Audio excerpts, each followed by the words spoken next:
som na to, ako môžete vidieť kartón, špajle všelijakých veľkostí, 2 magnety, 2 oceľové matice, ktoré sú pripevnené vo vnútri týchto autíčok. Je dôležité, nemusí to byť akože z ocele tá matica, môže to byť aj magnet vo vnútri tých autíčok, jednoducho, aby sa to priťahovalo s tými magnetmi na paličkách. Som chorá, prepáčte.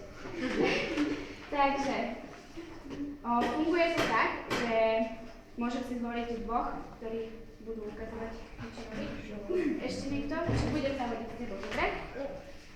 Takže funguje to ako v princípe, že každý má tú paličku s tým magnetom a vlastne po ten kartón dáme ten magnet a keď ucítime, že sa tá autička, tá oceľová matica s tými magnetmi spojila v tom magnetickom poli, je to hlavne o šikovnosti a šťastí, nie o rýchlosti, ale vyzerá to tak, že vyhrám, takže smolá. Šikovontaj. Musíš.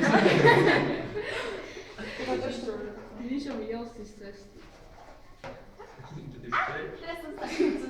Možno vyhrášte. No, poď. Poď, Mišo!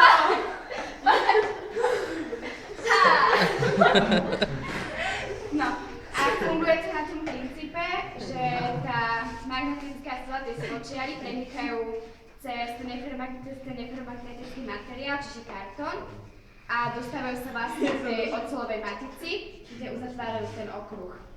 A potom vlastne môžeme s tým autičkom pohybovať, ale on sleduje náš pohyb.